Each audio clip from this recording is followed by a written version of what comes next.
Welcome, Gillian, to the Dream Restaurant. Thank you for having me. Welcome, Gillian Anderson, to the Dream Restaurant, but it's been here for some time. Yeah, exactly. Do you have questions about James's entrance there? Yes. No. I was prepared. Yeah. Yeah. Who prepared you? A little bit of googlage. Yeah. Nice. Googlage and listeningage. Yeah. Listeningage to the guests. And I don't think I've whatnot. ever heard the edge added to listening before, but it works for me. Listeningage. Listeningage. I like listeningage. Yeah. Yeah, it's good. I'll start using that. I might come away from this as talking exactly like you, if that's okay. Why not? I think it's, you're a cool person. Thanks A very lot much. of people think you're cool, Pretty much everyone. Yeah. How's that feel? Not so sure about that, but everyone I've said to, we're interviewing Gillian Anderson, everyone's like, what the fuck? Yeah. Cool. Everyone thinks it's cool. I'll take that. I don't know I'll how take you that. expect Gillian to react to that, James. I want to know what it's like to have everyone think you're cool. Right. One day the shoe will drop. Yeah. That's I don't know.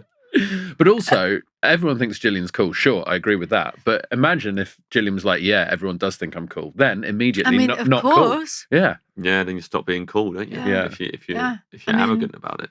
Duh. I don't know. I think I'd like that if you were like that.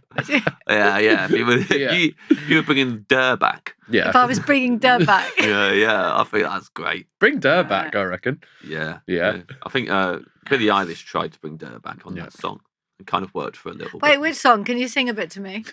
Duh. She has that about it. It's Which one Bad was Guy, that? that Bad Guy song. How else does it go? Oh, God, I don't really like singing. Yeah. I'm so scared of singing. And I think Gillian picked up on that. And that's what she asked me to sing. But I've made it sound like something off Noel's House Party. Guy. That one. That was almost crowded housey. It was a bit like that. It sounds like Noel's House Party. Well, it sounds like something that should be on like a 90s like Saturday night show than what I just did. Like a Chuckle Brothers theme tune or something, rather than Billie Eilish. Chuckle Brothers. Who's You got to know Chuckle about Brothers? Chuckle Brothers. Are you kidding me? This is a huge moment in podcasting. Oh dear. You and me get to explain to Gillian Anderson who the Chuckle Brothers are. I can't believe it. I mean, they would have been at their peak at the same time as X-Files. So maybe... I've never thought of them like that. No, they were, though. So they were 90s. So there's a chance that they passed you by because you were very busy during this period of time. I was also living in the States. Yeah, you're in the States. Yeah. They don't sound like they were in the US. They didn't with make the that crossover. name. They didn't make the crossover. They're sort of No. like Robbie Williams. They never managed to break America, sadly. Yeah, and a couple of monkeys. Yeah. Or Jimmy Savile, fortunately. Yeah, thank God. Yeah. And thank God. Yeah. The Chuckle Brothers, they were children's entertainers. They had a show Okay. called Chuckle Vision. Okay. Where they would just like get up to hijinks. They'd have a new job every week and it would always go wrong inevitably. They had a catchphrase which was to me to you, normally when they were carrying something, to me to you. Okay. One of them has sadly passed, but another one's still trucking. Yeah. And there was always I think there was two bosses. Yeah. And one of them would say no slacking to them if they were being lazy. He'd go, no slacking. Yeah. Like that. And as kids, we all loved the Chuckle Brothers. They both had little moustaches. Yeah. So that's who the Chuckle Brothers are, Gillian. They do panto quite a bit. They used to do panto quite a bit. Very similar, actually, if you ask me, to TRON. Another great link from you, James. Yeah. Coming to cinemas soon. Did they have light cycles? Yeah, they had light cycles, the Did Chuckle they, Brothers. Brothers? But one, they had a tandem. Yeah. Oh, I'd love that. Chuckle Brothers got in TRON. That's exciting. What's it like when like a franchise that you've seen for years, because like TRON, even though there's been I think only 2 films, is the third one. Yeah. But like it's still like such a huge part, and like you will remember the first one. Yeah. And now you're getting to go into that world. What's that It's pretty like? cool to be, because you get a phone call. I mean, proverbial phone call every once in a while, and sometimes it's like, okay, and sometimes it's like, yeah. So it was kind of like, yeah. What was the phone call like when you got offered this podcast? Yeah. No. Bit of Googlage. Yeah, better Google it. No, You're right. no, it's all good. Yeah, pretty fucking cool actually. Yeah. To be asked to be involved in TRON, and also aside from my own fandom or whatever, knowing that it was that they were throwing a lot of money at it. Yeah. And I'm a big fan of Greta Lee, who's in it, and Evan Oh, yeah. Peters, and it's got Jared Leto. It's got a good cast, and and it lives up to it really lives up to it. It's really good, actually. It's You've a got to fun throw. ride. You've got to throw a lot of money at Tron, though, haven't you? You can't skimp on the budget for a Tron film. Because science fiction, sometimes there's the other version of it, which is it can be rubber bands and glue and cardboard, Which has its charms. Has its charms and makes it, adds to the cult appeal. Yeah. So it could be that. But in this instance, it's many, many multiples of millions. Yeah, high end sci-fi. Yeah. Yeah. And we've been debating how to pronounce Trespasses. Is it Trespasses or Trespasses? What would you say? The show that you're doing on Channel 4. Because in prayer time as a little kid at school, I'd say Trespasses. Yeah. That was what we were taught to say. But now, if I say it on its own, I say Trespasses. I've just never said it on its own. I've only said it in terms of asking God to forgive me. Yeah. And all of your trespasses. And everyone who trespasses against me as well. Yeah. Oh, no, that I will forgive them. When you started talking about prayer time, it's very early for this as well. Gillian looked at me in the way most guests look at me at some point during the episode where they go, it's quite early. Who the fuck is this guy? Yeah. No, it was good. Yeah. I think I'd probably say trespasses, whether I say it during my morning prayers or whether I say it on its own. I think I say trespasses. Just to reassure you, I don't do prayer time anymore. This is when I was a little boy. And it was having to do it. Yes. Have you ever thought about taking it up again? Yeah. Yeah, many times I thought about taking it up again. Do you think that would answer some of the, Huh? The big questions. The issues. The issues? You think prayer time would answer some of my issues? That's what I think. Yeah. Well, no, I'm just thinking about your comment at the beginning about him not really being happy about anything. Yeah. Yes. That was before we started recording. That was before we started recording. Oh, was it? Yeah, sorry. Yeah. So how did you phrase it? Not to repeat it or anything, but what did you say? He's never excited about anything. Yeah. Yeah. Yeah. So maybe if you started prayer again, you get excited about things. Yeah. I could pray to be excited. You could. Please, God. Please, God, make me excited. Yeah. And forgive those who trespass against One me. of my drinks out there is called Arouse. That will get you excited. Oh, yeah. I should sink a big can of Arouse before I leave fuck the house. prayer. Yeah. Just have some G-Spot. Anyway. Yeah, hello, guys. we're nice drinking. To meet you. We're drinking G-Spot, which is your drink. Yeah. I'm drinking Lift. Yeah, I'm drinking Soothe. None of us picked Arouse. I've gone for Soothe as well. I should have got Arouse, really. Yeah. But we can do something about that. I don't want to drink Arouse while talking to Gillian. I've never met Gillian before. I don't want to risk anything. Benito's got a big can of Arouse on the go, actually. No, it's another Soothe. Yeah, he's soothing it as well. Be fun to say he's got Arouse. Especially because he's got a laptop on his lap. We'd know if he was drinking Arouse. Well, presumably the laptop would be on the ceiling. Oh my goodness, for bed. Oh, that's a compliment. It'd be buddy. It'd be through the fucking roof. You got to be happy with that. You had to refurb another studio. Good stuff. And obviously, we know that you're a fan of food and drink. You've got your own drink, G-Spot, as well. So normally we'd ask people if they're, if they're foodies, but I guess I'm sort of a foodie. Mm-hmm. Yeah. I mean, I'm one of those people that could literally eat the same thing every single day for a year. If I like something, I'm not really that fast, but I do, and I don't really cook. I cook for my kids, which makes me happy. Yeah. That's cooking. So you do cook. Yeah, I do cook, but I'm not very good at cooking for anybody else, like for guests and whatnot. What's your speciality that you cook for your kids? What's your kids' favourite thing on your repertoire? One of them likes chicken wraps very much. Like he could eat that every day for a year. I'm imagining a little Colonel Sanders. Yeah. Yeah, well, I do. It's sometimes it's salmon and kale and sweet potato, and sometimes it's a healthy kids, man. Yeah. It's Gillian Anderson's kids, man. Yeah. What do you think they're going to be eating? They're healthy kids. What else do I cook? I cook, some form of protein and vegetables. Really, it's what it is. Classic. Yeah. Sometimes curries, but I don't make it from scratch. No. I'm not one of those people. You're ordering it in. No. I make it. I just use. There are these great like Massaman curries that are frozen. They're actually frozen. They're on like popsicle sticks. What? Yeah, it's odd. Have you ever considered during the summer just getting one out the freezer and eating it like a popsicle? I have not. No. You should do that. But you add coconut milk or coconut cream and you stir it in, and That's what I do. Better than a jar. For some reason, it feels more. Feels like you're doing natural. something, yeah, and you're cooking something. Feels more natural that it's on a lollipop. Somehow, I don't know why. It's how you find curry in the wild. That's how it grows. Yeah, you pull it out of the ground. He's funnier than I thought he'd be. He's a funny guy, isn't he? He's a funny guy. How funny do you think he was going to be? I like 1 to 10. I thought maybe a 7, but he might be like a 9. He's 9 on a bad day. This guy. That's amazing. Yeah. It's my job. Yeah. Yeah. All right. Most fucking offensive thing anyone's ever said. At least it was that way around. Yeah. Yeah. To be fair. Yeah. God, I thought it was going to be funnier. People turn up disappointed. Yeah. He's way more miserable than I thought he was going to be. Actually. Yeah. Because I don't. You know, I think it's quite annoying if a comedian tries to be funny as soon as they meet you. Right outside, I was like. Turn it down. Turn it down. Like, hello, thanks for doing the podcast. Go turn your eyes. You're thinking. Yeah, you were very dry. This guy. Yeah. Very Very dry. This guy meant to be funny. Yeah, you should have come in on a little tricycle. So it was a manipulation. Should have come in with like a clown. Yeah, he was hustling you. Yeah. I was hustling. Yeah, it was a hustle, right. and I apologise because that was dishonest of me. Yeah. Well, we always start with still or sparkling water on the podcast, Jen. Yeah. Do you have a preference for your dream meal? I do. Thank you for asking. Yeah. Sparkling, please. Ooh. And what? I mean, obviously, G-Spot's sparkling.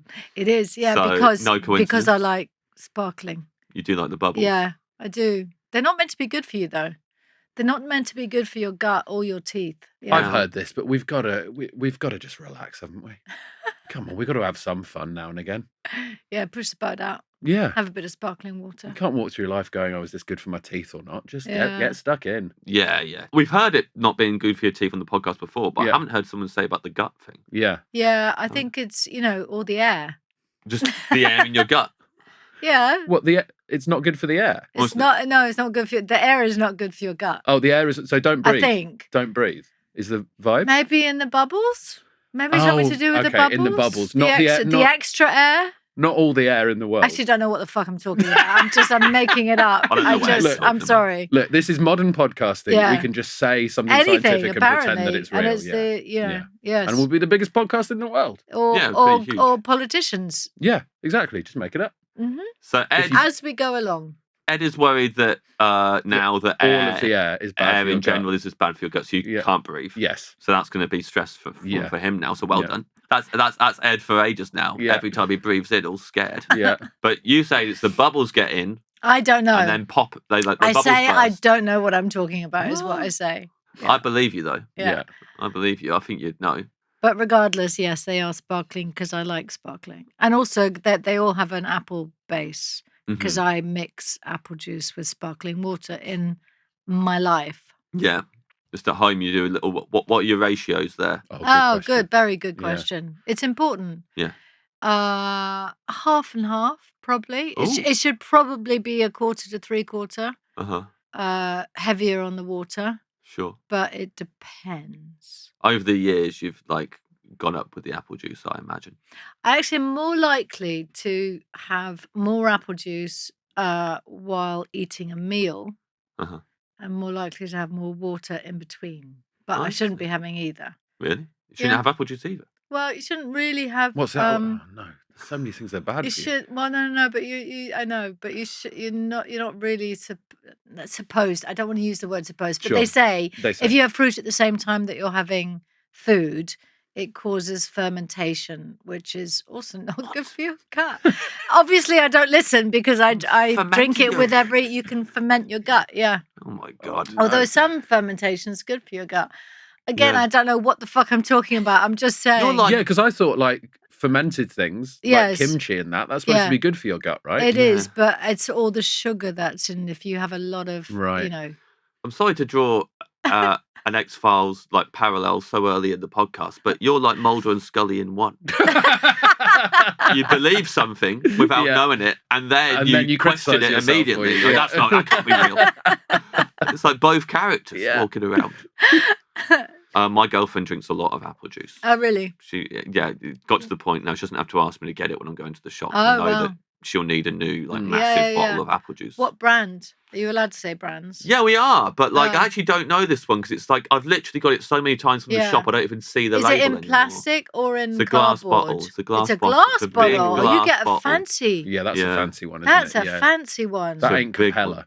No, it's big. It's like a huge glass bottle. You mean the big ones like that, like Martinelli's with the? No, but like, it's quite a tall, like big bottle. It might as well be a wine bottle, really. Right. Of apple like a juice. Magnum. Yeah, and like that's always got to be. Anytime I'm going out to get something, I've got to get one of those because she's guzzling that. Like, is she drinking it straight or is she putting? She's drinking it straight. She's not doing I couldn't do that. It's not for me. She's not doing that. It's like she may as well have like an adult-sized sippy cup, like a little kid.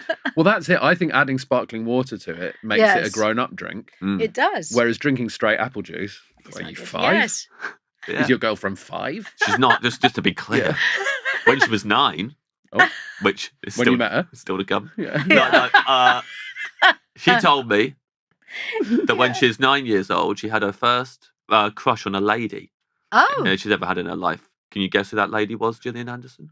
Well, I hope it wasn't her mum.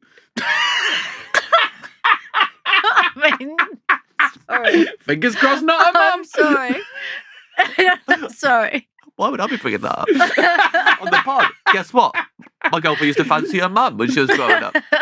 What do you think about that? And now she loves apple juice. Oh, she loves apple juice. There you go. It was you. Oh, really? When she was 9? Yeah, when she was 9. Well, she remembers it very clearly. She's telling me it's her first female. She's old now. Yeah. She's like in her late 30s. She would be. Yeah. But yes, you were her first. Well, and she knew at 9 that she had a crush. Yep, she was like, this is the real deal. Yeah. Right. Okay. Yeah, like this lady is like, I can't stop thinking about her. Wow, interesting. Yeah. And what did your wife say when?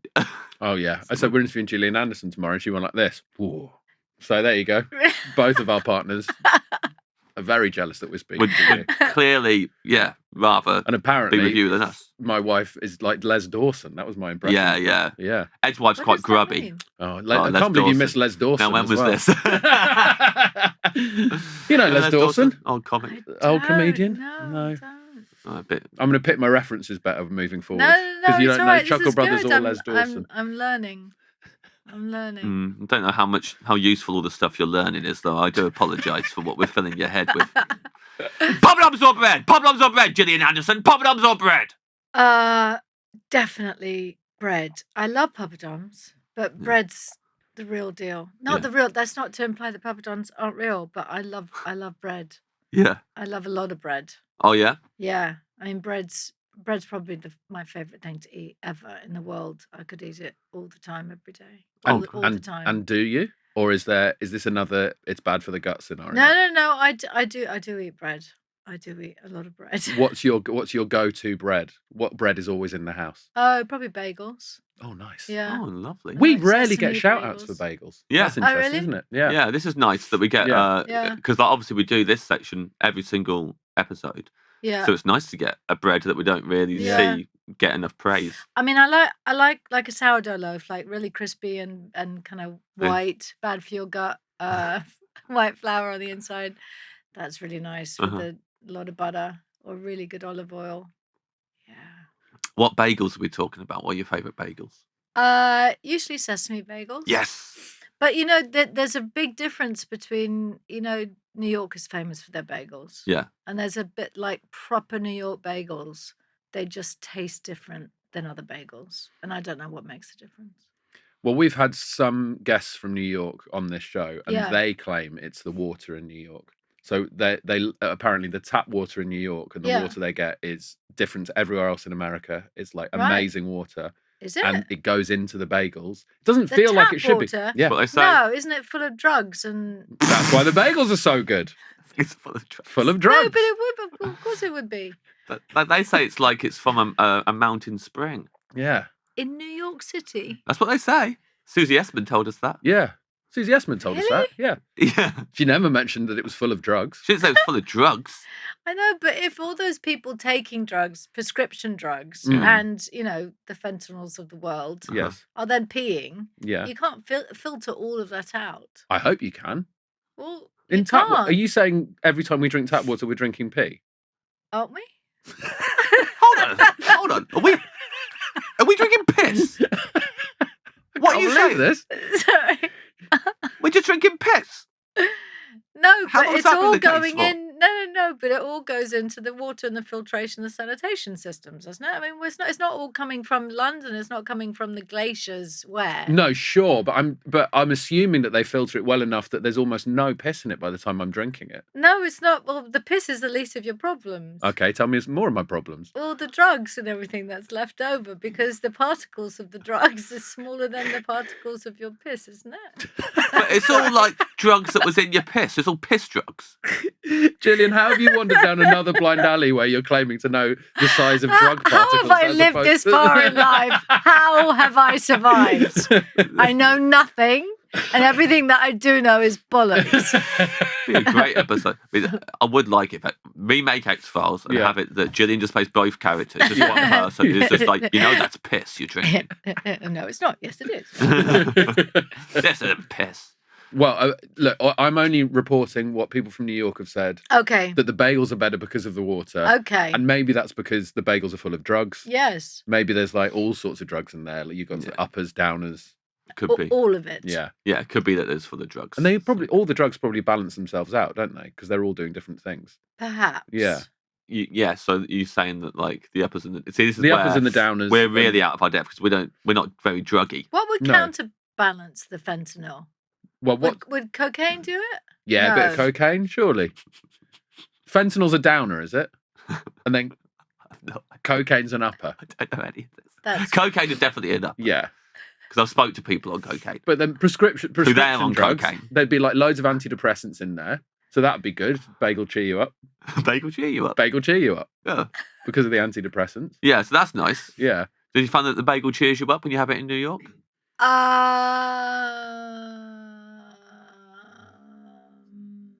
Like, have you had a bagel before you come? Use that as a sound on its own, buddy. So cut that on its own and use it in various episodes when Gillian isn't even on them, and have it just in between people talking of.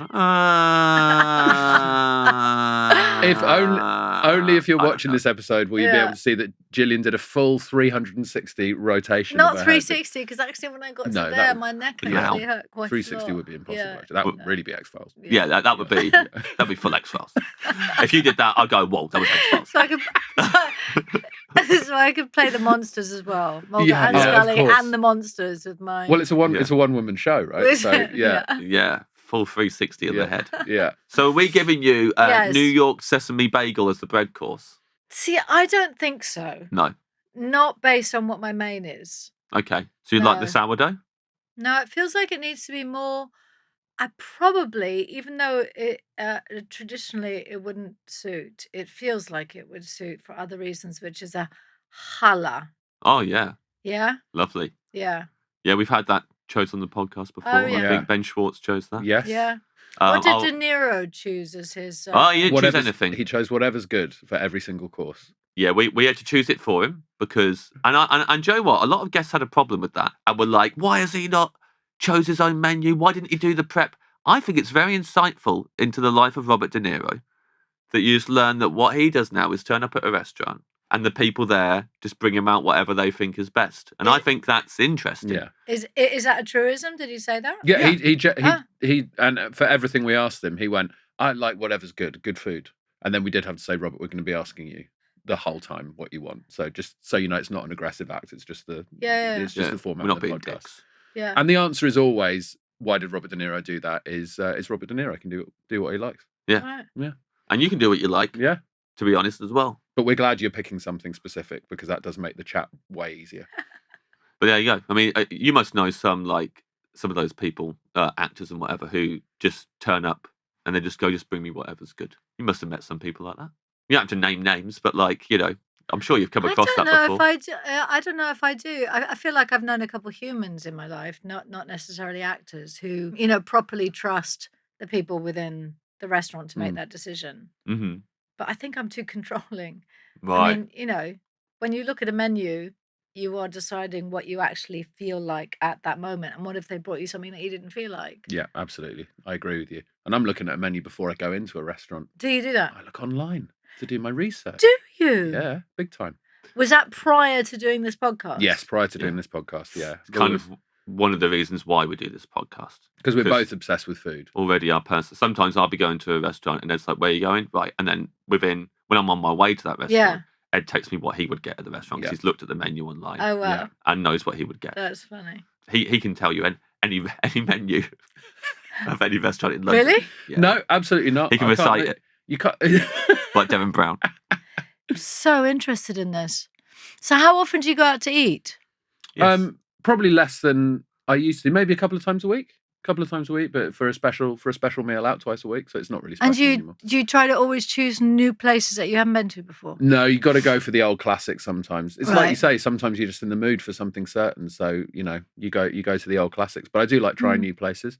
Went to a lovely restaurant this week I'd not been to before called Akoko, which is a West African inspired tasting menu restaurant. Right. It was very, very good. Was it? Yeah, it was excellent. He's the best at trying new places. Out of anyone I know, he's the best at going to new restaurants all the time, finding them, telling me about them. Every time people ask me, because I do this podcast, we're in London for a few days, where should we go and eat? I'm like, here is Ed Gamble's phone number. Yeah.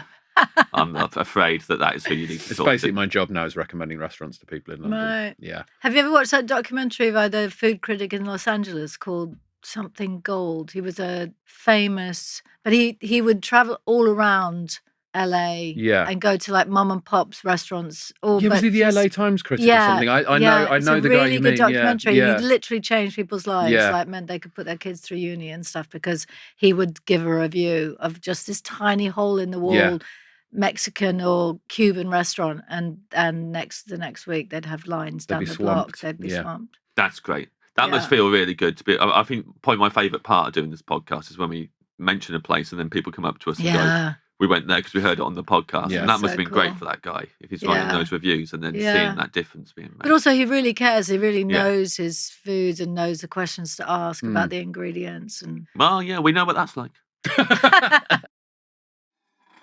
Let's start your menu proper now, Gillian. Okay. Your dream starter. Okay, so my main is pretty heavy. Yeah. So under normal circumstances, I don't think one would have a starter. But you don't need to. But I'm gonna. Okay. Thank you. So James, don't try and skip starters. I'm gonna have like a pumpkin soup. Love it. But a pumpkin soup with roasted pumpkin seeds on top. Mm-hmm. Oh yeah. Delicious. The roasted pumpkin seeds are very important. It makes a really big difference, yeah. And it has to be a little bit creamy, but not too creamy. Yeah. Our friend Josh Widdicombe loves soup. We learnt this last night. Josh Widdicombe's a comedian. And he loves soup. He loves it, and he has it before his gigs. He goes to his tours. Yeah. And he turns up at his tours. What do you think of this? He turns up at his tours, and his tour manager goes and makes him a soup. What do you think about that?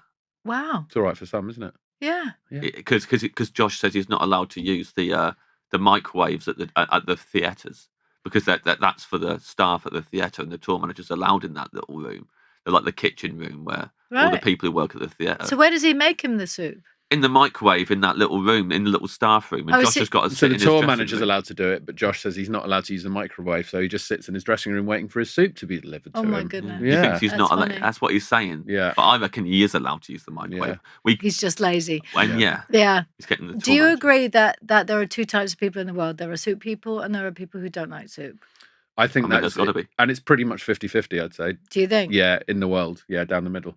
Some people will go, no, I'm not having a soup. Yeah, no way, I'm not touching a soup. That's very good. Not for me. I tell you what, Ed, no slight on you as an actor because you were doing it alongside a professional there. Yeah. That wasn't very convincing for you, but Gillian, I really thought she didn't want a soup, and then I remembered, I know for a fact she does like soup. Yeah. So that was amazing. Gillian's an amazing actor, you know. Straight away, you get the part. I wasn't trying, I'd not had a chance to prep for the casting or anything. Right. Okay, well, use all the excuses you want, but the part's going I'm to not good in the room. I'm happy to go on tape. I'm happy to go on tape, but I'm not good in the room. You're not good. Do you have to do self-tapes? Surely you don't have to do that anymore. Come on. Surely it's been ages since you've had to audition. No, yes, that's correct. I don't generally, but if it was a fancy director, and they weren't sure if I was right for it, I'd be happy to do it as self-tape. So who's the top director for you? Who would you go on tape for? Do you have a dream director? Let's say Paul Thomas Anderson or someone like that. Okay. Were to say, look, I really, but I don't know whether she can do it or not. We have a character who doesn't like soup. I need to see. Yeah. Oh yeah, The soup-hating character, right, soup-hating lady. You're straight on tape for PTA. Yeah, that would be good. That would be good. Magnolia 2. Yeah. And one of the characters, their storyline is they just don't like soup very much. And then that comes round at the end, a frog lands in the soup. It's way less weird this time round. The frog. I remember that kid at the end who sat behind the desk and said something like, "This happens. Yeah. This happens in life," or something like that. Yeah. He's thinking about the coincidences and things that happen all the time. Yeah. Yeah. Goes and tells his dad, "You got to start being nicer to me." I tuned out when the frogs started. It's brilliant. Did that lose you? That's ridiculous. Huh. I didn't like it the first As opposed to aspects of the rest of the film. Yeah. The rest of the film I was on board with. Right, all right. But yeah, as soon as the frog, I was like, this wouldn't happen.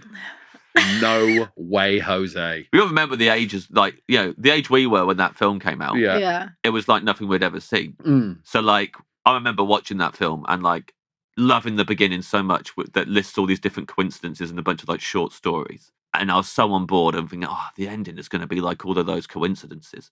And then the ending is it rains frogs. I was like, what? And I was really like, I hadn't seen anything like that before. Yeah. And then the second time I watched it, because I couldn't stop thinking about Cloudy the rest with of a the chance film. of meatballs. It is quite like Cloudy with a... I guess nowadays kids... I don't know why. Nowadays kids would have seen Cloudy with a chance of meatballs. Yeah, and they go, so then when they grow up and watch Magnolia, they would be okay with it. Yeah, they would be like, but okay, wait, great. so how old would you have been when you saw... Late teens? Yeah, probably.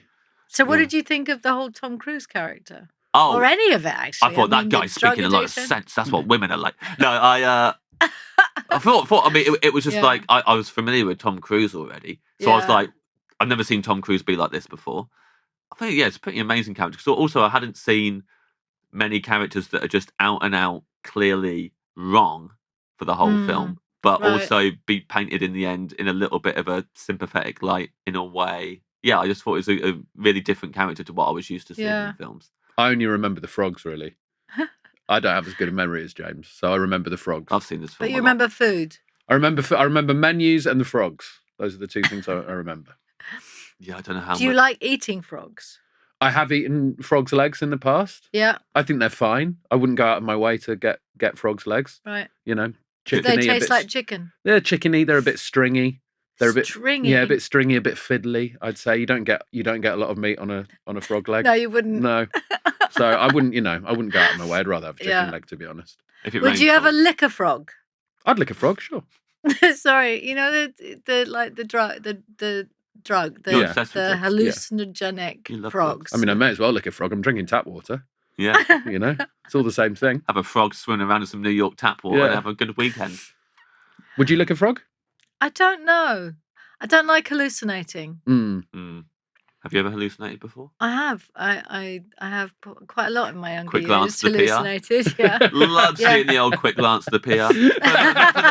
For the listener, I'm sat with my back. So the room that Ginny's PR is sat in. So every now and again I get to see a little... I have hallucinated a little glimpse. Yeah. Little look over. But it's not even nice when it's not on purpose. Like you can hallucinate on purpose. Yeah. And then at least you know that, I'm making a choice to hallucinate. It's coming. Yeah. But then there's sometimes when you hallucinate and it's not on purpose, and that is even breakier. Yeah, I bet. No, I'm not a fan of hallucinating. I've never really gone out of my way to try and hallucinate. Yeah, so you wouldn't lick a frog. I'd lick a frog maybe if it was a controlled environment and the guy who had the frog was like, this is what's going to happen if you lick the frog. Yeah, and you knew it was a clean frog. Yeah, a clean frog. Yeah. But also, like, I'd be constantly worried it was a prank. Right. Like I was going to lick the frog and then I go, you can't believe you fucking licked that frog, you idiot. Right. That'd be really bad, like wouldn't candid it? camera. Yeah, exactly. Like all of your friends standing around laughing at you. Yeah, I licked a frog. Like curtains come up and it's my whole friends and family sat there. But the prank is just that they got you to lick a frog and then nothing happened. Yeah. So that's worse. I'd say licking a frog for no reason is worse than licking a frog for hallucinating. What if you licked a frog and what you hallucinated was the prank show? Oh my God, that's too much. Yeah. And that's a film. That's a film. I think that's the Truman Show. Yeah. Oh, what a film that is. That is a film. If we're talking great films, the Truman Show. Yeah. Oh my Lord, so good. Yeah. I met Natasha McElhone once. I just stopped talking about the Truman Show doing her editing. Yeah. She introduced me to her kids because her kids thought I was 9 out of 10 funny. Oh. But so I had a photo with her kids, and then I saw that as a green light to talk about the Truman Show as much as I wanted. Yeah. Did she bring her kids when she did the podcast because they were such fans? It wasn't the podcast. It was weirdly they were there watching. I've only been on the show Have I Got News for You Oh, twice. yeah. But they went to watch Have I Got News for You because she knows someone who makes it, and the kids wanted to come. I don't know if it was because I was on it that episode or not, but that her kids had heard right. So like I got to meet them afterwards. But then I definitely one of those things where you're the one they're coming up to being, hey, we're fans, and then you go, I love the Truman Show, and you talk about it so much they're like, goodbye, and then that's it. You've blown it. So that's a shame. Do you think she remembers that? I bet her sons remember it. I bet they're like, we were really excited to meet him, and then it turns out total dweeb. He likes the Don't Truman meet your Show heroes. No, I don't think Natasha will remember that. You can ask her. Do you know her? Your friends? I do know her. I do know her, but I probably wouldn't. Can you put that sound from earlier on? I probably wouldn't text her, please. to say yes. It's a bit much. Just to open wondering, a conversation did you with think them. he was as annoying? And also, would you lick a frog? You've got to finish that. Yeah. Ask Macaroni, shouldn't he? Yeah. And by the way,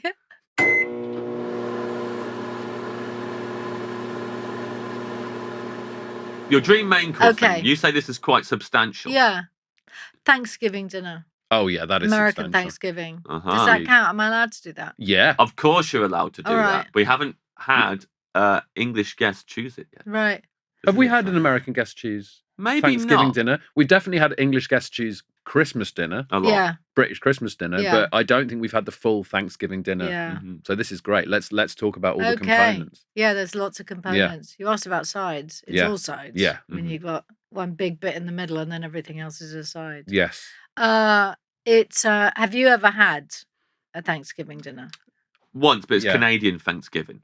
Yeah, it's And it was probably quite similar. definitely the best turkey I've ever had in my entire Oh, life. right. I think about it Cool. all the time. I have had Huh? Thanksgiving dinner once. Right. But we were filming a TV show and I was pretending to be a member of the royal family, so I didn't really get a chance to enjoy it. Georgie Okay. Carlton. It was being Georgie Carlton. Yeah. It was a show called Almost Royal. It was me and Amy Hoggart were pretending to be 50th and 51st in line to the throne, and we travelled around America meeting real people. My Oh Borat. wow. Like Borat, but kind. And we well, we had Thanksgiving dinner with a family in a house in right. Florida. Oh wow. Did they serve you mashed sweet potatoes with marshmallows on They top? did, yeah. Did they? They did, yeah. Now, I can't picture you eating that, Gillian. No, that's not how. It's That's crazy. not how I make it. But I figured. Yeah. I figured that's what you would have been. They served. did, yeah, like grilled, and the In that marshmallows were grilled state, on the yes. top. Yeah, Yeah. it's crazy to me. Yeah. That I can't wrap my head around it because it's sweet on sweet. You It's take sweet something on that's sweet, yeah. anyway, the sweet potato. Hello, clues in the name. But very Clues in the often name. people also add maple syrup to sweet potatoes, even though they're sweet. Holy moly. That's a dessert, surely. Yeah. Surely Yeah, that's a you dessert. think. So what are you having? What's your dream Thanksgiving dinner? Well, And think about this. yeah. Don't point to the guest, James. Who are your if you Yeah. it's your dream meal, who's at the table with you? Oh well, definitely my kids. Uh-huh. Definitely my kids, and probably the rest of my extended family, mum and dad and sister and Yeah. her kids and whatnot. And so usually be a turkey and would Yeah. be mashed sweet potato, Mm-hmm. maybe a Delicious. little bit of maple syrup if it's not sweet, because sometimes they're not sweet. Sometimes you mash them up, Yeah. you put a little bit of salt and butter in them, and they're not quite sweet enough, and you need to add just a teeny bit of Okay. maple syrup. Just saying. So a little jug, maybe leave a little jug there for people if they want to sweeten it up even more. No, I take You're doing control it. of that. Yes. Oh, sorry, I forgot about the control again. Yeah. Also roast potatoes. Uh-huh. Is that normal on a Thanksgiving dinner, or is this you bringing a little I bit of don't know Britain? what normal is. Okay.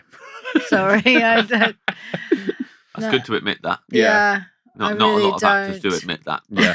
Yeah. I don't know what normal is. But so roast potatoes, sometimes in duck fat, but I'm not sure whether I prefer it actually. As compared But definitely, to just, well, as opposed to just oil, heating up the oil Yeah. beforehand, Yeah, and yeah. then rosemary and garlic and that. duck fat feels like it's the special occasion potatoes, right? Yeah, but then does it actually make them any better? I think it does. If you're Do using you? duck fat or dare I say goose fat, Yeah. it feels like they're crispier and they've got that sort of rich, luxurious taste to them, I think. Right. But maybe that's all in my head. But can you know how sometimes when you have a roast potato Mm-hmm. and it's really crispy? Yeah. Sometimes you taste it and you don't taste the oil. It's just the crispy Yeah. and then the hot goopy in the middle. Mm. my fear is that duck or goose fat, you only taste the grease. Yeah, I think that's a good point. I wonder whether that's to do with like the heat of it before you put the potatoes in, whether there might be some cooking technique thing that changes that. Oh. So you just want the crisp and you want the hot goopy in the middle, and then that's it. Yeah, you don't want it to be dripping. Yeah, you can as long as you don't just taste that. Yeah, you don't want just drippy. No. You want crisp, hot goopy. Very glad we worked this out. That's it. Okay. For the listener, Gillian's entire body language went towards Ed there, and I was out of the conversation.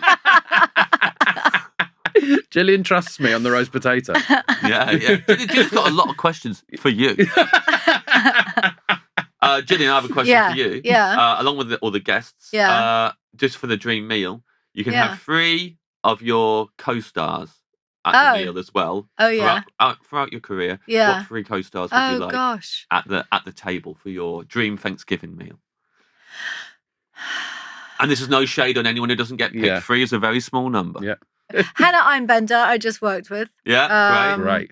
I would pick her, and I just worked with Greta Lee. I'd probably pick her, and I would pick.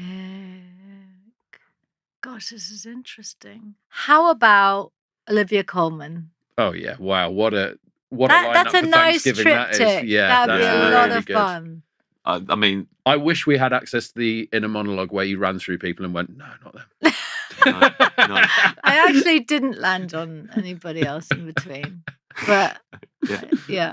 I mean, those 3, fantastic. Yeah. So Coleman's going to be a laugh at Thanksgiving. Coleman is a laugh, man. She is a laugh. Yeah. She seems to be a laugh. Like, doesn't seem to take anything too seriously when she's on press tours and stuff. You know what I mean?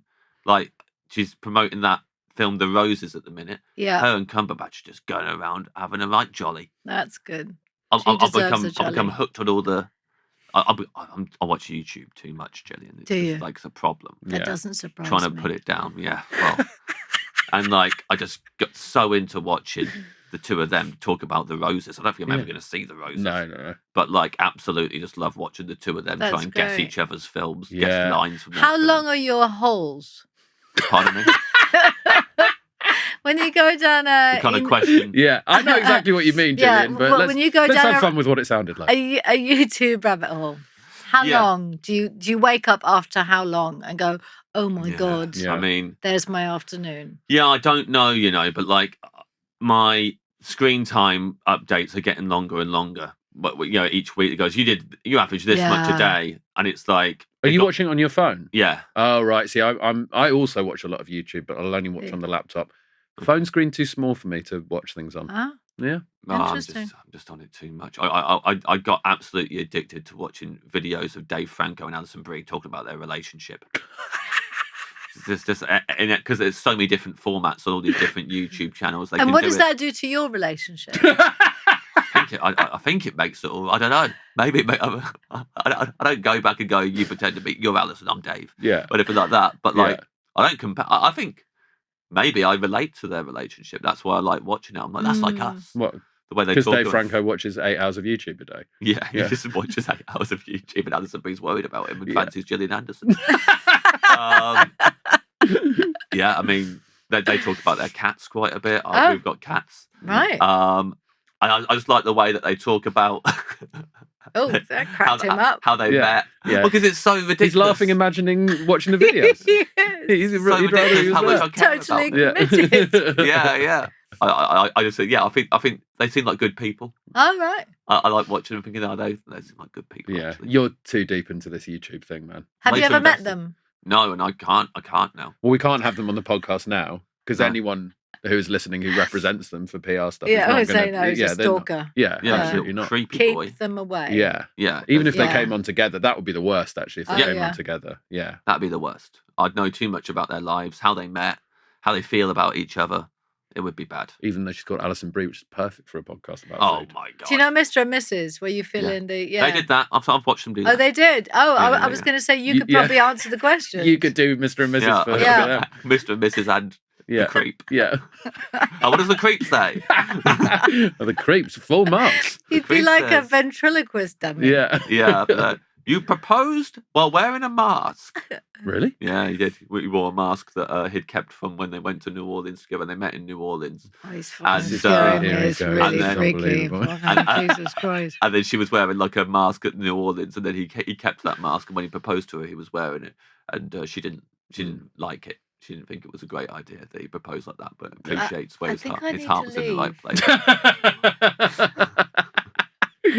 I didn't hear a single thing you said there. No? No. I was like, I can't listen to this. I've got to be friends. I've got to be friends with this guy. I think it's cool that I know that. Yeah. I think that one day is going to be played in a court. Yeah, it will. So can we talk through the rest of the components? Yes, You've got turkey. Yes. You've got sweet potatoes, mashed sweet potatoes with a little bit of maple syrup. A little bit. You've got roast potatoes. And with butter and salt. That's all you really need, yeah. And what else is on there? I usually make Brussels sprouts, like a Jamie Oliver recipe with bacon and chestnuts, I think. But I don't really like them, but I make them anyway. Oh. Okay. You don't like Brussels sprouts in general? Or you don't like Jamie Oliver's Brussels no, sprouts? I don't like that. I don't like them really in general. But I make them because you're meant to. Mm-hmm. And they're meant to be good for you. And if you've only got a couple of green things, and usually green beans as well. Yeah, nice. Yeah. Then there's a couple of dishes that are that we've always had, family dishes, like a pearl onion gratin. Lovely. Which is almost like a cauliflower cheese, but with pearl onions. Just all onions. Yeah, it's so really good. yummy, and it's got crumbled breadcrumbs on the top, Yeah. and it's really delicious. That's not good for the gut, though. And there's Ed, please. It's Thanksgiving. Let Gillian enjoy. Thanksgiving is the time where you give thanks for your guts by mistreating them, right? Yeah, for sure. And then there's another one, and I have to say I've already mentioned this on a food podcast, but What other food podcast? What other food podcast? There's no other food podcast. What are you talking about? No, on Jessie Ware's food podcast, I talked about. I'm gonna puke. I talked about this dish, but it's a truism, and I can't think of Thanksgiving without talking about this dish, so I'm going to bring it up. Okay. And let's see if the way we react is going to be way better than the way Jessie and Lenny Ware react. Yeah, here we go. This is going to be good stuff. We're getting ready for this. Okay. Now. Here we go. All right. So you've got paella. That's something. I went to the Isle of Mull recently off of Scotland, and we wanted to see wild ponies, and there was a lady who could show us where the wild ponies were. And she was walking up the hill with us, and she said, "What do you do for a job?" And I said, "I'm a stand-up comedian." She went, "That's why you're so pale. You're locked up in all the clubs your whole life." Right. And you're like, "No, it's because I spend all day watching Alison Brie on YouTube." Yeah, that's why, actually. Thank you. Did you see the ponies? Yeah, we saw the ponies. It's great. Yeah. He is a little bit like a ventriloquist dummy, isn't he? Mm-hmm. The way in his mannerism. Yeah. Not unlike. And the way you're... Yeah, absolutely. Very good. Yeah. Very good impression straight away. Yeah, this is the master at work. That's the clip. Benito, we've got the clip. That's the quickest anyone's done. It's really interesting. It's fascinating. Yeah. I don't think I've ever met a live ventriloquist dummy before. You met Jimmy Carr? Haven't you? I have met Jimmy Carr, you're right, so I take it back. Not? Yeah. Surely that was an X-File. Jimmy Carr? Yeah. If only. Popping out of a grate. If only he was just an X-File and that was all he was. That would explain everything. Yeah. Oh, you mean a ventriloquist? I think we did have a ventriloquist dummy episode. Yeah. I'm sure you did. You must have done. How many episodes did you do? There must have been a Like ventriloquist. 211. Yeah, there must have been. Yeah. What's the one that gets brought up to you the most? Because I'll tell you the one that I've heard everyone say the most, who like watches X-Files, and they're like, oh yeah, go on. Which? They're like the scariest one. They're like, I can never sit on the toilet again because of that big. Oh worm. Yeah. Oh, the worm, the fluke worm or whatever. Comes out the toilet and goes up your butt or whatever. Yeah. That's scary. Tombs, surely. Tombs gets brought and up. Tombs. Yeah. Yeah. What one did you find most scary in, like, to film? Like when you're probably actually... the Jimmy Carr episode. Coming out of the toilet, coming out the toilet like that. Oh no, here he comes. Sorry, Gillian, we had asked you something else, then we asked you another question, and we kept on pivoting. What was the original question? The side dish. Way more interesting. Were we actually asking Dreamside? No, it was no. We're not at sides. No, we're at the side dish that also came up on Table Manners, and we were getting ready to react in a great way. Jesus Christ. But unfortunately, we've just proved we are much worse podcast hosts than Jesse and Lenny. Yes, I'm sure they didn't do that. Yeah. Go off on a Jimmy Carr tangent. Okay, tell us this. Watch this. Okay, all right. Concentrate. Yeah. Okay. So we call it Green Glass Jello. Interesting. And it's a sweet dish, but you have it on the plate actually with everything else. Yes. And it's got chunks of pineapple in it. It's got lime jello, cream cheese layered, right? Chunks of pineapple, like crushed pineapple. Yeah. I think it might even have a lemon jello too. It's got different striations. And it's delicious. When you spoke to Jesse and Lenny Ware about this, what was their reaction to that? I can't remember. Was it? I can't. No, but you're taking it very seriously, and I really appreciate it. Yeah, but was it? You are. Can I tell you my initial instinct? I think mine's going to be identical. Yeah. Gillian, that sounds absolutely fucking disgusting. I know. Yeah. Everybody thinks, even my children think it's disgusting, and why are we making this another year in a row? And I'm the only person who eats it. Ah, okay. But it's ingrained in my childhood DNA. Did someone make this for you as a child? Yes, yeah. It was a family recipe. Yeah. Yeah, it really sounds like a family recipe. Yeah, it does. It sounds like a family recipe from the Midwest of America. Truly. Is what it sounds like. Yeah. Wow. And it is. How many generations was this passed down? I don't know. It sounds like something they'd call salad in the Midwest of America. You're right. Yeah. And would be on iceberg lettuce. Yeah, put it on there and call it green salad. Yeah. But that's my vegetable. How much are you eating of it? When if you're the only one that touches it, how much are you eating to make it justify having made it? A nice dollop. A hockey puck. There might be one other I mean, if my parents are over, they will also have some. It's just my 3 kids that. And it's going on the plate with the savoury ingredients. Yeah. And is it so does it get gravy on it by accident and stuff? Does it touch? And that's good? Yeah. It is, yeah. It is. It's good. Because also on there are 2 different kinds of stuffings. There's another family recipe which is a what's it called? Chocolate and porridge, probably not your family. He's done it's a. You got done by a gum. Where is it just got out of my head? It's a cornbread stuffing. Oh, nice. Lovely. Yeah, cornbread stuffing. My mum makes a rocking cornbread stuffing, which I now make, and then I also will do one with sausage meat. Oh yeah. See, that's great. Sage and apricot sausage meat stuff. Really delicious. Yeah. Absolutely love stuffing. But next to jelly, I don't know. Yeah. Are you worried what's it called, the jelly side? Does it have a name? We call it Green Glass Jello, but only because a green glass vintage bowl fell and it broke into the jelly. That's nice. Into the jelly? Yeah, it was on top of somebody put it on top of the fridge. They opened the fridge and the whole thing. So from that point on, they called it Green Glass Jello. They didn't eat it. Okay. But just, I like that. Yeah, that the name comes from something that happened in a family, because it's a family recipe. Yeah. Are you worried that the Green Glass Jello tradition is going to stop now because your kids won't eat it, so no one's going to carry it on? It hasn't occurred to me, but I have a sister. And she likes she has kids. Yeah. And she likes it and she will pass it on. Her kids like it? Well, probably it's like pudding, right? It's your kids don't like it. Your kids don't like it. Yeah, but mine are late teens. Oh, so maybe they're British rather than my sister's kids are American, and I can imagine the American kids being used to that kind the of British thing. kids aren't going for that. No. And they're rebelling against, as disgusting as I think it sounds. Yeah.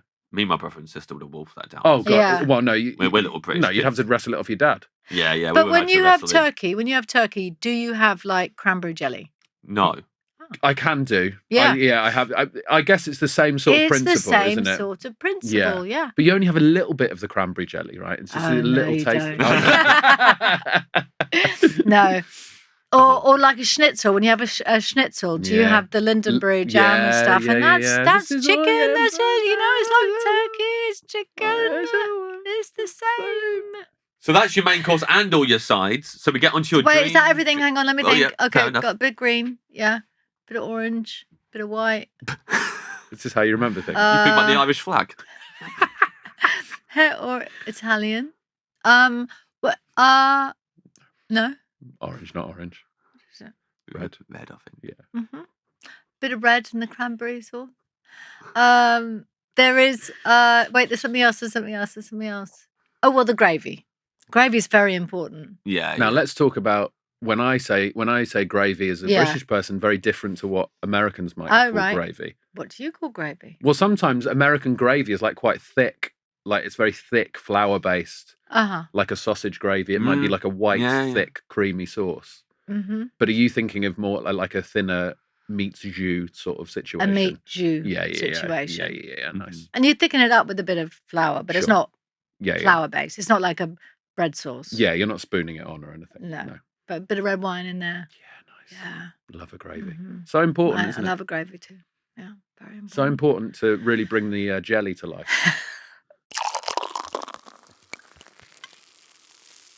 Your dream drink. I wonder what this could be. Were you waiting that you left that pause because Ed was drinking? I was taking a sip of water. But that could have been a G-spot you were drinking. It could have been. I'm happy to have a sip of G-spot. Yeah, go on. Have you tasted it yet? Mm. Oh, I really like it. Well, you have to say that, don't you? Yes. Yes, I do, but also I do. Yeah. Yeah. Yeah. Because it's a sparkling, functional drink. Yeah, it is. Yeah, and it's given me a lift. Yeah, it will. It really will. This one's red berries and Sarawak. Yeah, you should know what Sarawak is. Should I? Yeah. I've got absolutely no idea what Sarawak is. Ah, come on, man. All right. You're fired. He wrote, what was the book? What was the main book he wrote? Everyone goes on about it. Oh. The thing is that for the joke to land, you do have to remember what the book is so we can work out what you're talking about. Who wrote a book about Sarawak? Sarawak wrote all those books. You mean Kerouac? Oh, sorry. There we go. Yeah. Big thing about that. If you said on the road, we would have got that a lot I knew it had the word road in it, and I was thinking, what is it?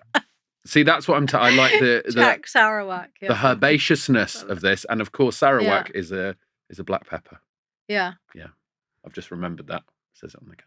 And this one that I'm drinking is scarlet apple and sage, but the functional ingredients are things like mushrooms. You know, like ashwagandha, chaga, reishi, cordyceps, that kind of. Do you ever take those in any form, way, shape? No, or form? cordyceps scare me now because of The Last of Us. Are they cordyceps in The Last of Us? Yeah, that's what grows out of everyone when they turn into really scary mushroom zombies. Oh wow, I did not know Absolute that. last thing that you need being brought up when talking about your drink. Yeah. Yeah. Because imagine if G-Spot was the start of a zombie apocalypse. Oh my god. Yeah. You'd have there'd be a lot of blame at your door. Yeah. Especially if the zombies have drunk a rouse. Yeah. Oh god. That's the last thing we want. Oh my good lord, that's a completely different show. How did this start? How did the drinks? How did you? Did you think one day I'd like to start a drinks company, No, or were you getting interested in like all these different mushrooms? Somebody in my son-in-law came up with the idea of me doing a drink, which I had no interest in doing at all. Mm-hmm. But I was addicted to full fat Coke. I drank about 5 of those a day. Wow. And so the idea of finding something or creating something that I might turn to instead of it, that was also good for me. And initially starting with the lift, something that would actually give me the energy that I was after. All the drinks are caffeine free, vegan, low sugar, all natural. And so creating something that I might actually become as addicted to as I was to the Coca-Cola. Yeah. And we've done that. We're actually really, really proud of the flavors. We work with a fantastic alchemist called Alchemista. It's a company in near Stansted. And he did Seedlip. Do you know the? Yeah. Yes. So works with botanicals and really mature, nuanced flavors. And anyway, we're very happy with them. And under normal circumstances, wouldn't necessarily have chosen to do a drink, but the whole branding around the drink feels very appropriate given stuff that I've been doing over the last few years. Sex education and a book I did of women's sexual fantasies, anonymous sexual fantasies. But the drink is actually not, it's G-spot was chosen as much as anything because my name begins with a G. Yeah, it's not a sex drink, is what we're It's saying. not a sex drink, even though we have an arouse. Yes. It's not. Doesn't sound not sexual. It's called G-spot. No, but you. What's your G-spot? What's a place where you find pleasure, and it can be in the drink. You can find pleasure in what you drink. If it turns out my G-spot's in a drink, it's going to be mad. A much easier time for everyone involved, I think, if you just hand them a can. Yeah. So just shake that up a bit. I'll be good as gold. Could be in the next room. Yeah. Thanks very much. Nice, but it is delicious. It is delicious. Thank you. It's very, very nice. I really like the herbs in this one, the juniper and coriander. It's very nice. Thank you very much. Yeah. We're in Ocado, and lots of places. Sainsbury's, Ocado, Harvey Nicks. Harvey Nicks. That's pretty cool. And do you need two guys for the advert? We could be in an advert. Yeah, you could. Yeah. What sort of thing do you think we should do for the advert for G-spot? I think you could say we finally found it. Yeah, that's good. Right? It could be us looking for it in a supermarket or something. Or in the bushes. Yeah, in the bushes. Ben made that joke this morning. He came in and said, I couldn't find, because he had a bunch of G-spot. He said, I couldn't find this for a while. Yeah. Good little joke for him. So it's just me and James in the bushes. You and James in the bushes looking for your G-spot. Me and Ed in the bushes drinking G-spot? And then we pop out and our hair's all messed up. And then we go, we found the G-spot. And then we hold up the cans. Yeah. Sounds good to me. That's good. That's the sort of classy advertising you need for your product, isn't it? Perfect. When you were writing the book and you're getting all the... So you got a load of fantasies sent to you, but they're anonymous. Yeah. How do you go about choosing which ones get in the book? Were there some that didn't make the book that you felt bad for those people that they're... James, I've told you to not bring this up. I know you're gutted that yours didn't make it. Listen, I think it was a good fantasy about Dave and Alison Brie. Dave Franco, Alison Brie, all I wanted. The fantasy was just them talking about their life, fully clothed.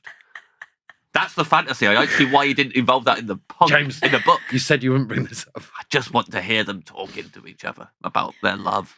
That's a good fantasy. Yeah. And the fact you didn't put it in. He's like a ventriloquist. Yeah, he is. Yeah. But no, I don't think any performer would make their dummy say what James says. Yeah. He's a possessed one who's got ideas above his station. Yeah. One of the ones that, if there was a ventriloquist, end up back in the bag. Yeah. Pretty quickly. Not for saying anything, un-PC or anything. Just for just doing their head in. Yeah. Getting back in the bag. Stop asking me stupid questions like that. Talk to me like a person. What was the original question for Gillian, James? I can't remember now. Anything you felt bad about not putting in that book? Yes. Oh, not bad. No. It took a while to go through all the letters, and we've got a second book actually that we're compiling letters from as we speak. But it's part of the modus operandi was asking women from as many places around the world as possible, so it felt like the book was representative of all voices. And so sometimes it would make a decision. It would be making a decision for a letter that was representative from a country or a city that it may not have been the better letter, so to speak, but it felt like the experience or the writing, because of where the writer came from, was that was the more important decision to make than the... Did you notice geographical trends with the sorts of fantasies? And is there anywhere in the world where they specifically have fantasies about podcast hosts who talk about food? Not podcast hosts, but there are some around food. Fantasies around making food or partner making food during sex or after sex. Oh, there is sex involved. It's not just my fantasy as my partner cooks me something. So that'd be the saddest letter. No, but there is. Yeah. Or does the laundry, empties the dishwasher, that kind of stuff. Yeah. Which is interesting. Yeah. So easy to make that person's fantasy come true. Yeah. Geographically similar. No, I mean, I think on the whole, probably the ones that were more explicit came from the West. What I found fascinating was, the little bits and pieces that you get of slice of life stories, because they don't want to reveal too much because it's anonymous. They're not gonna, but the little bits that you do get from the women's lives, and their relationship or their religion or the culture that does or does not allow them to, how scared they are that they're even putting it down on paper, so to speak. And that's really interesting. Well, that leads us nicely onto your dream dessert. It does, you're right. Perfect yes. link. Perfect. Yeah. Bread pudding. Great. Yeah. Really eggy. Yes. Made with panettone. Yes. This is great. Yeah. With custard. Brilliant. Absolutely delicious. Heaven. Yeah. Hot custard? Cold custard? Hot custard. This sounds great. This is exactly the kind of thing I like. I mean, quite Christmas pudding-y when made with panettone as well. Has that? Yeah. It's got that seasonal taste to it, hasn't it? Yeah, it does, for sure. Yeah. Absolutely delicious. When would you have this? You have this after Thanksgiving dinner? No. And in fact, it's been a really long time since I've had a bread pudding at all. Mm-hmm. And when I realised that is what my desire would be, I thought, I need to have it more often. Yeah. This is the service we aim to provide on this podcast. Yeah. Is to make people realise that they want bread pudding. Yeah. Have you ever thought about actually making the food or having somebody make the food that the people have on and then having people back again and serving it to them? We have thought about it because it gets suggested all the time. So we've had to think about it. Yeah. But every time we've thought about it for a split second and gone, no. What a bad idea. We're not doing that. A lot of work. Yeah. And who gives a shit? Like, only you would enjoy it. If we made your meal for you, as in the guest, not just you. Oh, what if the guest made it and brought it in for you? Sometimes that's happened. And then tried to get you to like it. Again, that's nice for us, but the listeners don't care. I'd say in an audio format podcast, the last thing people like is when everyone's eating on mic. I'd say that's definitely an issue. People get really upset by that. Or where are you imbalanced in your lives? Good question. What, me? Well, we know your answer. I don't want to hear it again. Please, I don't want to hear it again. Where am I imbalanced in my life? Maybe work and relaxation. I go hard on one or the other, and then absolutely hate that I'm doing it. Mm-hmm. So it'd be nice to find more balance in that. But other than that, I feel pretty balanced. Are you the kind of person who, when you realise that you want to change something, you actually take active steps to change it? I think so. I will think about it for a long time, but then I will actually take an active step. James is probably the best person to ask. I don't know about what I do. Yeah. Ed, I got asked on a podcast recently, what do you admire most about Ed Gamble? And I said it was how disciplined he is with stuff like that. Right. Whenever he decides, I'm going to make a change, I'm going to do this now, he really does it and really commits to it. Right. To the extent that he's one of those friends when he does it, you think, I should really be doing it. I should be looking after myself a bit better, actually. Like, Ed, that's really good. So, yeah, But I think that says a lot about James. That he's the best in the biz. I should be doing that. Oh, yeah. And what would he say is the trait that he admires the most in you? Are you Mr. and Mrs. is in A little bit of that. Yeah. But I'm asking you what you think he would say about you. Well, I think Ed would say about me. Yeah. I have absolutely no idea. Yes, you do. I think secretly he doesn't like me. It's no secret. Oh, no. No idea. Would you like to know? Yeah. Very hardworking, very talented, never rests on his laurels, always creating, lovely man, very emotionally literate. Anything else? Do you want more things? That's very nice. That's lovely. Great company. Lovely. Yeah, that surprised you, wouldn't it be? From the ventriloquist dummy. Yeah. It does. It surprises me. No, but that's a lovely thing to say about somebody too, if it's true. Thank you, Ed. Yeah. It is true. Cool. Make it felt up. nice to hear. Yeah. And do you guys spend time with each other outside of the podcast? We do. Yeah. Right. Yeah. Like last few New Years have been spent together. Yes. Any more than one day? Yeah. No. Well, we'll go. We'll go away. Then we'll go away on the sort of on the 30th, 31st, and then we'll leave on the 2nd. I leave earlier, but yeah. So it's up to 3 days, Gillian. Right. Yeah. Okay. That's impressive. Yeah. Outside of the podcast, pretty good. Pretty good. Well, the whole menu sounds great. I'm going to read it back to you now and see how you feel about your menu. You would like sparkling water. Yeah. I'm going to put a little bit of apple juice in there for you. Oh, thank you very much. You would like challah bread for your poppadoms of bread. Starter, pumpkin soup with roasted pumpkin seeds. Yeah. I feel like we didn't talk enough about that. We That's didn't. delicious. Can I quickly ask, would you like it served in a big pumpkin? Absolutely not. No. Main course. That's a no to that one. It'd gone so well up until that point. No. Awful.